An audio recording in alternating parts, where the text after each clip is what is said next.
Deep below the surface, there's a strange world of alien sharks.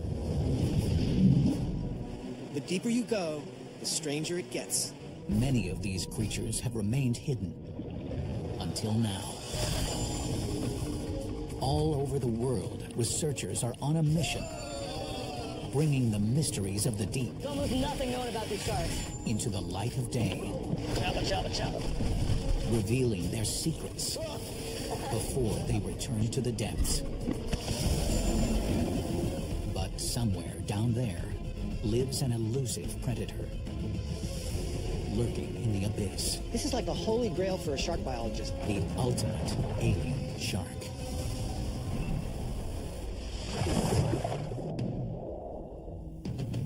The deep ocean is one of the planet's harshest environments. Frigid, pitch black, with bone-crushing water pressure. A place where animals adapt or die. Down here, evolution has taken some bizarre turns. The sharks that prowl here have gone undetected for millions of years. Until now. For Shark Week 2013, Greg Stone and a team of scientists went into the abyss to see this weird world firsthand. The deeper you go, the stranger it gets. They explored the bottom of the Pacific, searching for the world's strangest sharks. Hidden in the ocean's darkest abyss are sharks we've never seen before. This year, new teams of researchers are spread around the globe, searching the depths to see what other aliens are lurking. Paul Clerkin is aboard the fishing vessel Wildwatch in the southern Indian Ocean. His mission, rescue sharks inadvertently caught in the nets and return them to the depths unharmed. When people think about sharks, they think about great whites, hammerheads, big sharks, big teeth. But what I study out here are deep sea sharks that are very different. It's Paul's second tour of duty on the Wildwatch. In 2012, he discovered 8 new shark species, never before seen by humans. This year, he hopes to find more. Paul is basically doing shark research the way deep sea research has been done for centuries. Before multi-million-dollar submersibles, before big research ships, all we knew about the deep sea is what was brought up in nets. The ship is headed 1,200 miles off the tip of Africa to plumb the depths of the southwest Indian Ridge. This mysterious domain is virtually unexplored.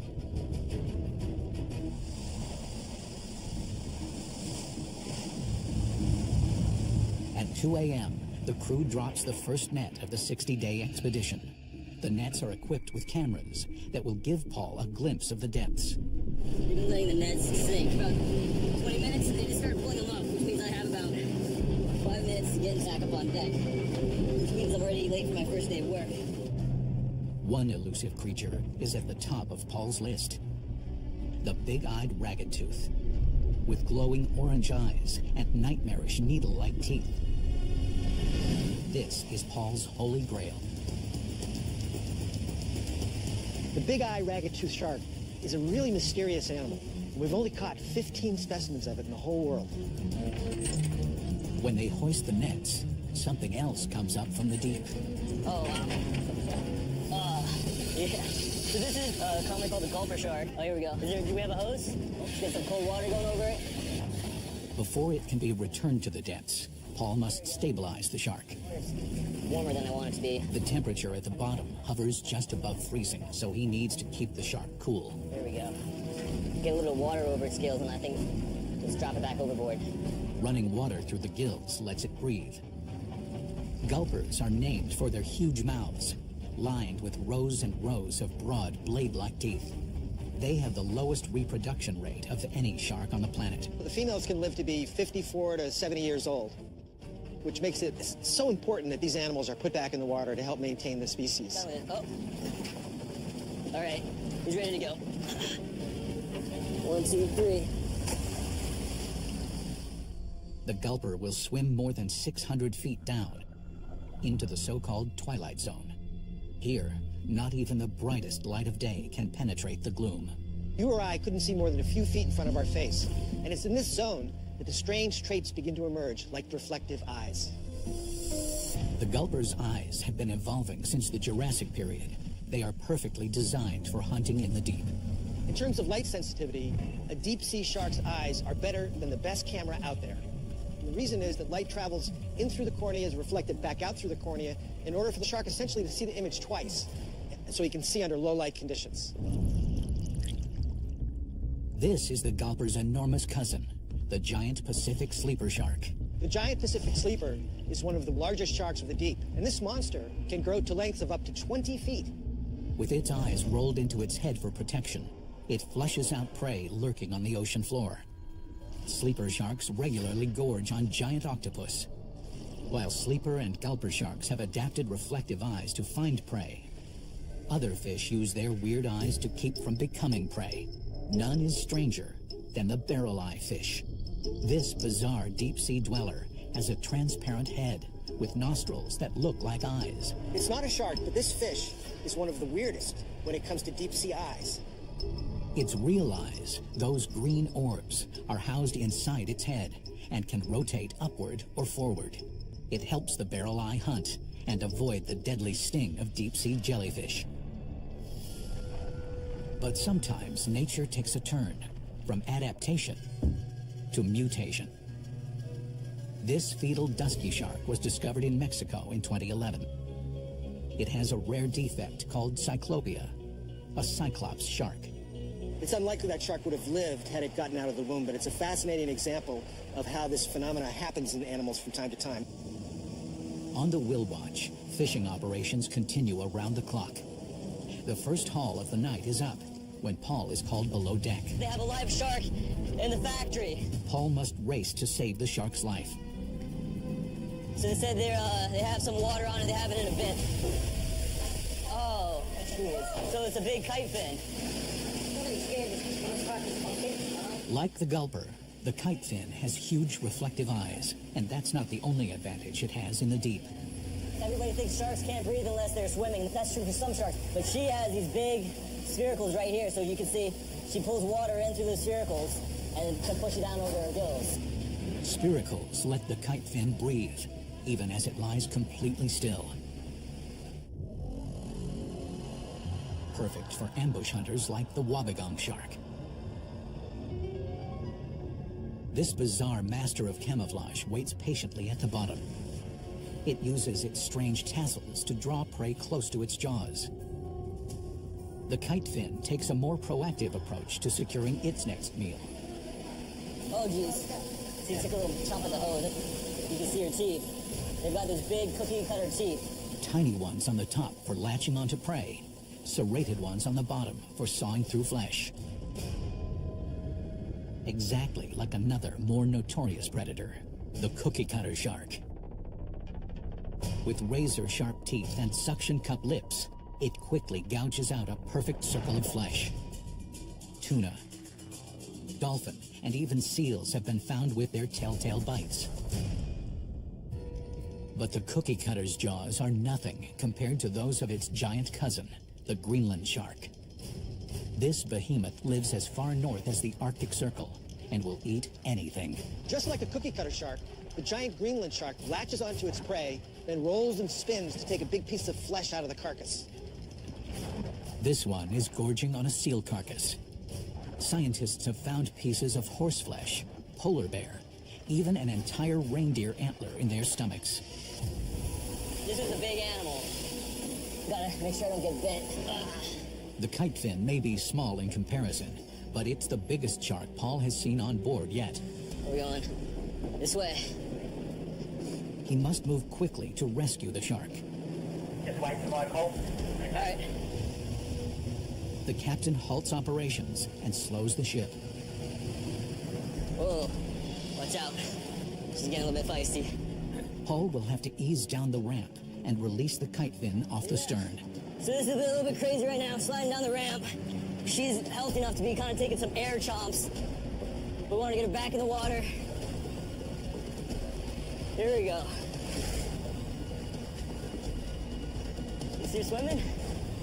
there's a lot we can learn about these deep sea sharks and their survivorship if they get caught and put back overboard right away. Hey, thanks, Pete. Thank you. Yeah, now I'm gonna lick my wounds and go to bed.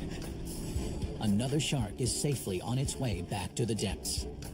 There are many more aliens lurking down here, and Paul's hoping he can catch a glimpse. As the expedition continues, the captain heads to the deepest waters yet. So we're in a new area, which means there's the potential to see new fish and new sharks that no one's ever seen before.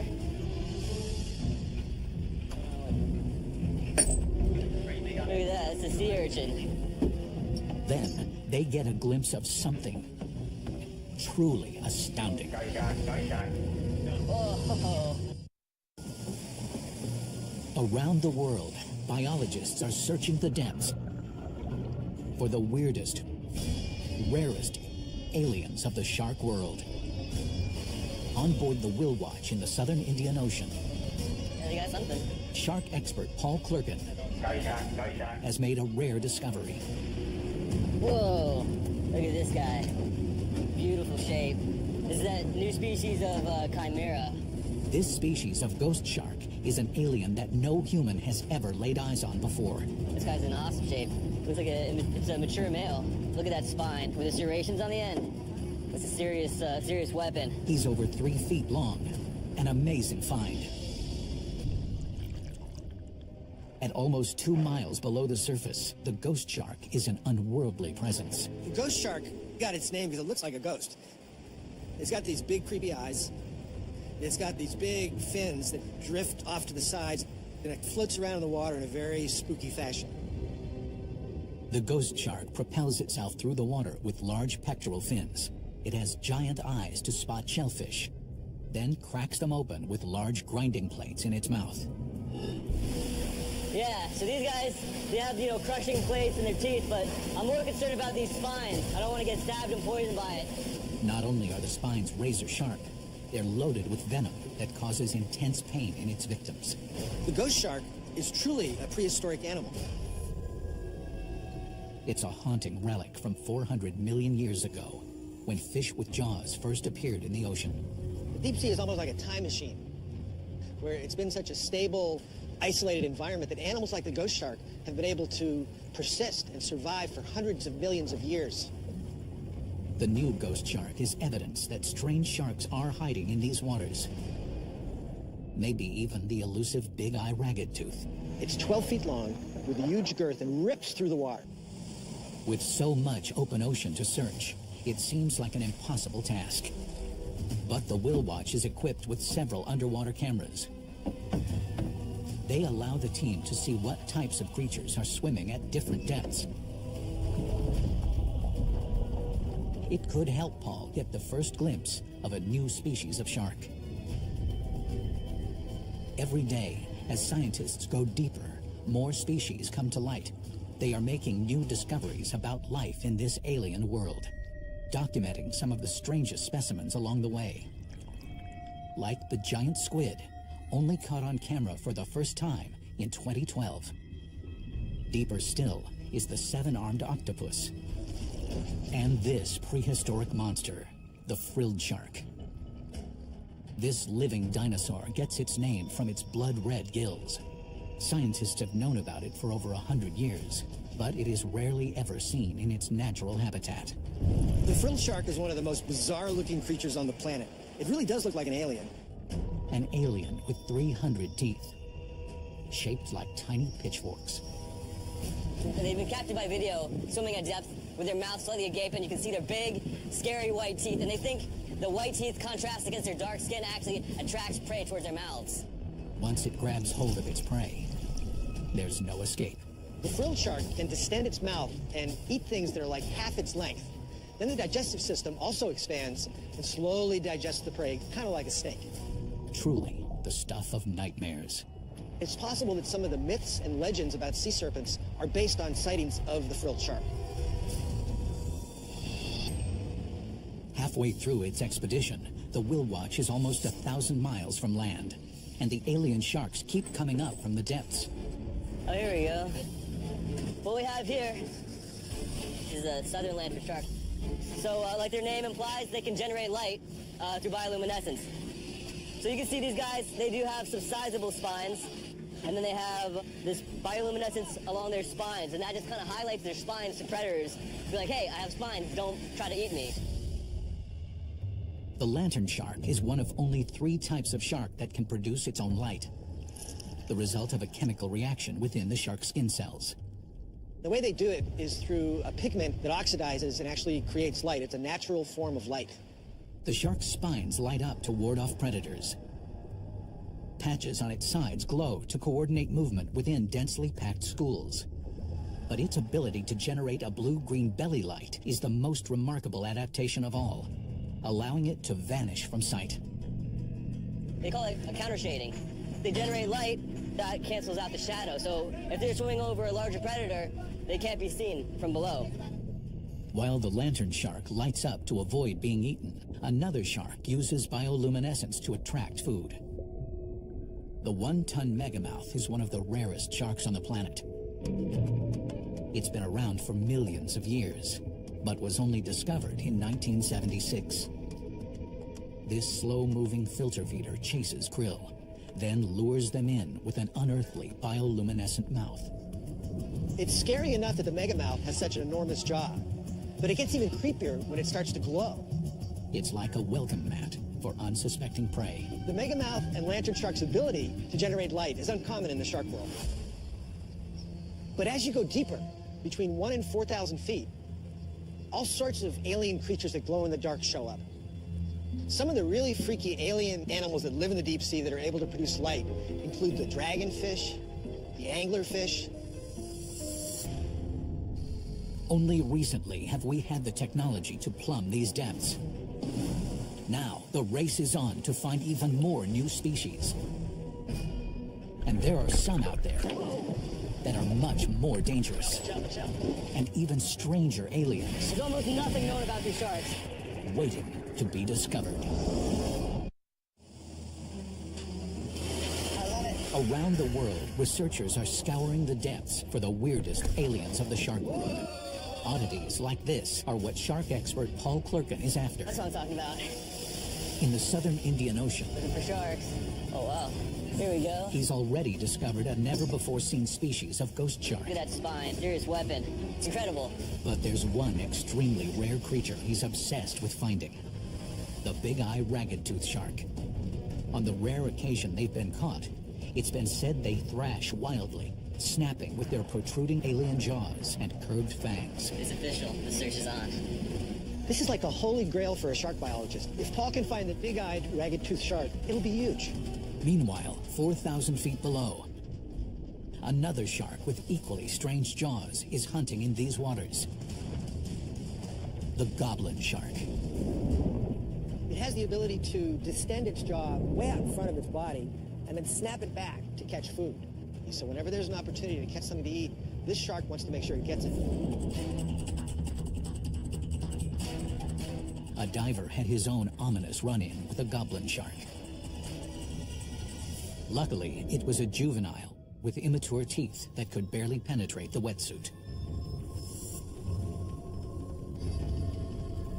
Had it been a 16-foot-long adult, it could have done some serious damage. The goblin shark is really one of the most freaky deep-sea sharks there is. I mean, it looks like a goblin. It looks like a monster. That's how it got its name. Its ghoulish nose is called a rostrum. Peppered with sensors, it scans the bottom for prey.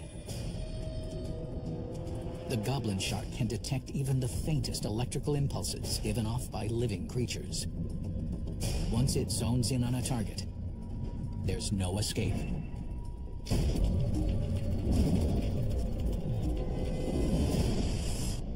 There's another weird rostrum in the shark world.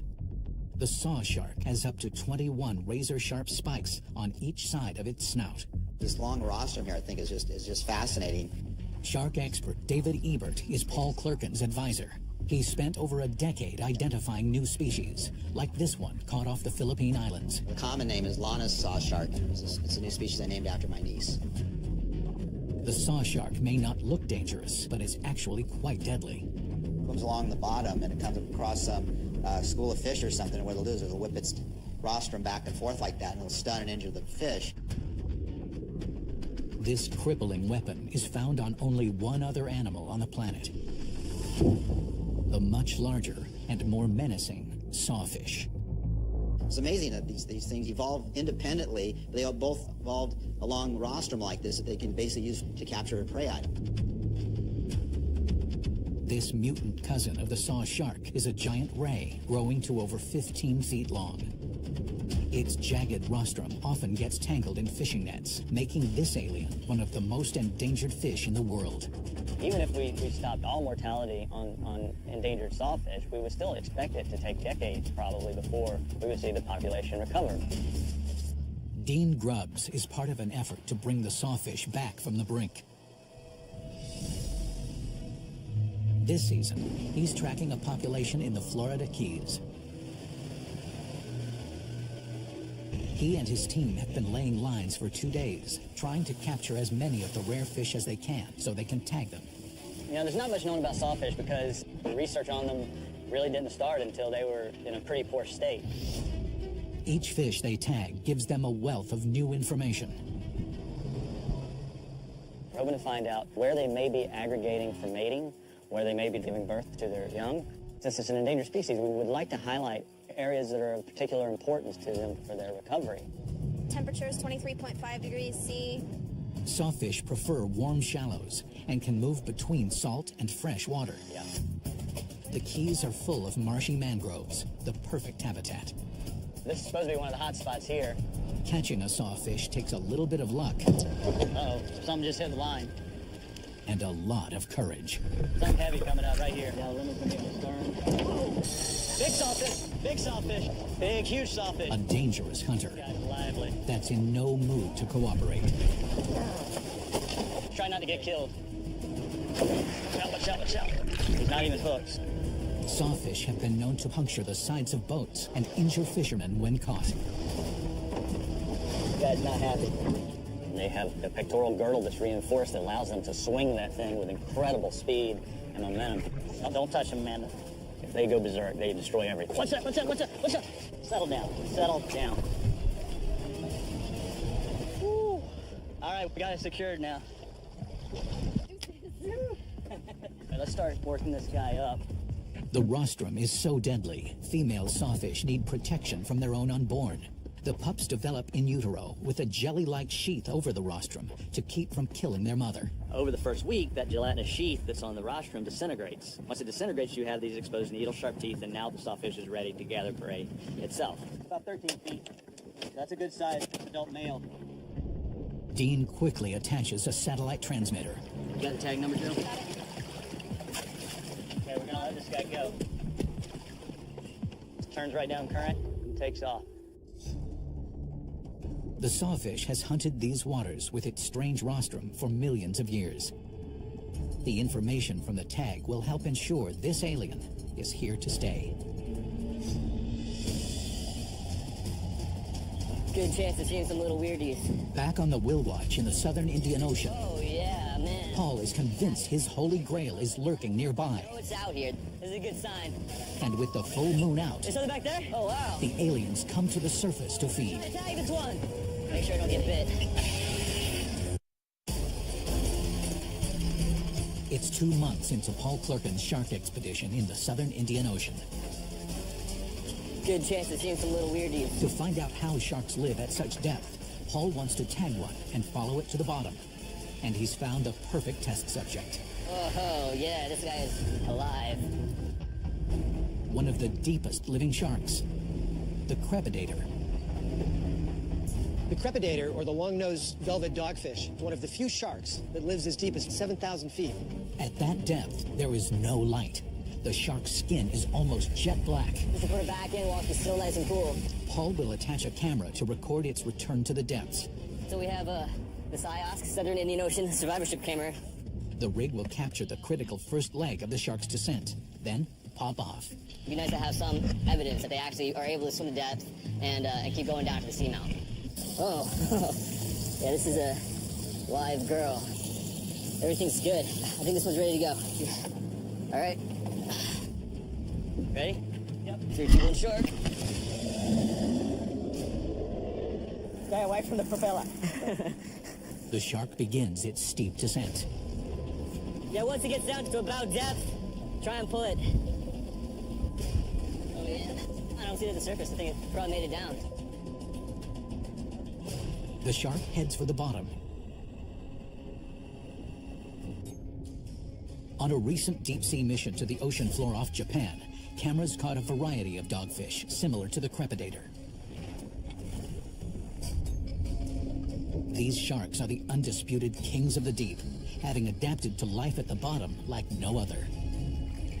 They have reflective cells behind its cornea, and this helps the dogfish see in very low light level conditions. It also gives it that kind of spooky look like a cat's eye underwater.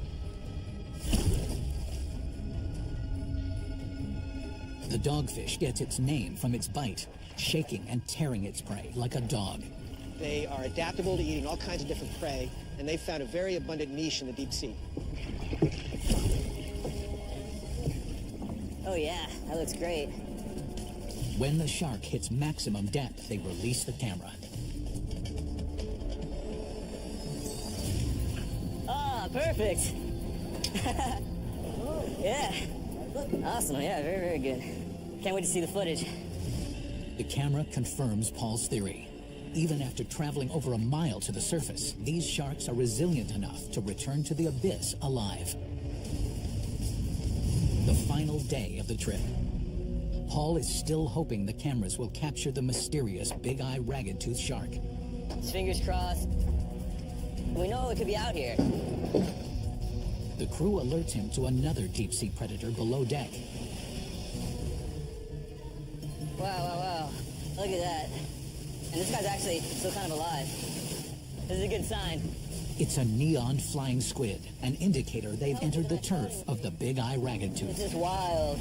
Squid is thought to be one of the shark's favorite foods. Its curved fangs are ideal for latching onto the soft body of the squid. But neon flying squid have an ingenious defense mechanism. When chased, they can shoot out of the water 100 feet over the surface. So you gotta watch out for the beaks on these guys, because they will bite you. See if we can get them breathing a little bit again. With some squid CPR. These guys have chromatophores, which are just little different color pigment cells. The cells allow squid to change color rapidly. They use this amazing ability to communicate within schools and warn each other of incoming predators, like deep-sea sharks.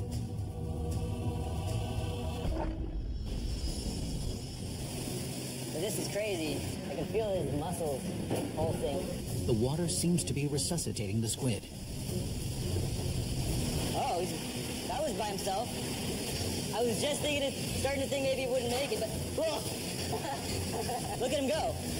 The squid CPR worked. I don't think anyone's done that before. Yeah, I think, look at his fins going. He's trying to swim. Oh, now he's inking. When chased, squid eject blobs of ink to distract predators while they make an escape. I think we should get him right overboard as quickly as we can. All right, there we go. There we go. That was crazy. One squid saved, but the elusive big-eye ragged-tooth shark is still out there. The Willwatch has set its sights for port, and the final trawl of the expedition is underway. So this is the deepest trawl we've done. So we have a real high chance of seeing something that no one's ever seen before. Also, it's a full moon, which can affect fish. So, I mean, there's a small chance something spooky will happen. It's the last opportunity to catch a glimpse of the big-eye ragged-tooth. Yeah, everything's riding in this last bag coming up now. There's something back there? Oh, there's something back there. Oh, wow. So these are couple golfers. Yeah, pull them out? Yeah, that sounds great. So those guys, very deep sea shark. The full moon has brought gulper sharks up to feed. He wants to tag a shark to track its movements once it leaves the Willwatch. Wow. All right. It would be a first for this part of the world. Hey, Captain Phil, we're gonna try to tag this one. Just grabbing a tag, the one we had stored in the fridge. It's better for the battery life. It's a race against time to get the shark tagged and back in the water. Okay, so we got the towels to keep on the shark, keep it cold, make sure it don't get bit. Oh wow, look at that big one. If that's not challenging enough, the gulper shark wasn't hunting alone. The sharks seem to be multiplying.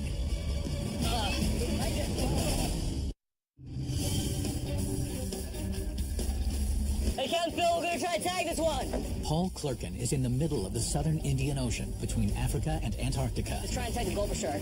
Throw some water over it. attempting to tag one deepwater shark and save 13 others. Okay, that's looking pretty good. The whole gulper shark family is in danger of being overfished. They're very, very slow to reproduce. This one right here. It's the first time a gulper shark has been tagged here, and it could provide a wealth of knowledge about their behavior. The tag's ready, and the pressure's on. We gotta pierce the fin. We're gonna attach the tag using really heavy fishing line with a chafing tube. This is it's a 2-week tag that will tell us about the shark's movement, the depth in the water column, the amount of light. It will go down, hopefully as deep as these guys live, and it'll pop off if they don't survive. So it'll let us know about the survivorship of these sharks too. They all right? Yeah, it looks good. Yeah, she's moving. I've never seen one this active. Ready? Yep. Tagging these sharks gives us essentially longer time with the animal. For the first time, we'll be able to know where the sharks go, what they do over a course of several weeks. The gulper heads over 4,000 feet down. Research in this largely unexplored ocean has turned up new revelations about other strange species, like the thresher shark. Named for its curved tail that threshes or whips back and forth, the thresher can kill fish with one smack. It's long been thought of as a solitary predator, but the thresher has recently been observed in the Indian Ocean gathering in large groups. What's different in this ocean? No one knows. The Indian Ocean is also home to the bumpy-tailed ragged-tooth. It's the closest cousin to Paul's Holy Grail. From what we know about sand tiger sharks, we can infer that they have similar behavior and feeding to big-eye sand tiger shark. Because they have a very similar build and very similar jaws and dentition. They have very large teeth, very scary. But while the bumpy tail lives in plain sight in shallow coastal waters, the big eye has adapted to life in the deep, making it one of the most elusive big sharks on the planet. He may not have found his Holy Grail, but back on the deck of the Will Watch, Paul's racing to save these sharks. Let's just take the length and get them back overboard, because they're all like really, really kicking. 148.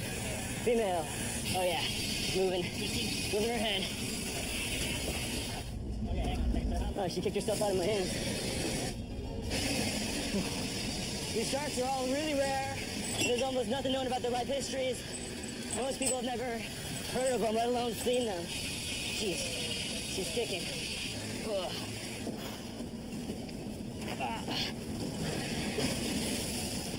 That's 13, this will be 14. Ready?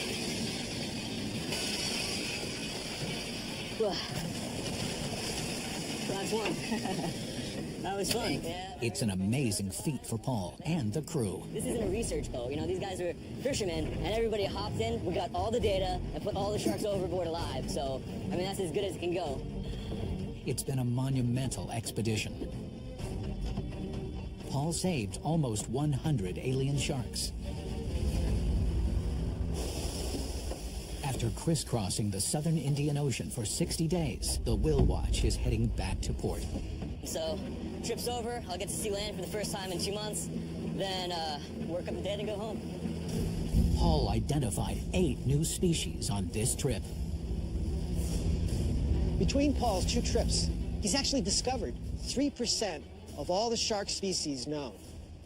Now that's pretty amazing for a graduate student to make that kind of scientific contribution. But this is just the tip of the iceberg. With so much of the ocean still unexplored, who knows what secrets this alien world has yet to reveal, or what monsters still lurk below.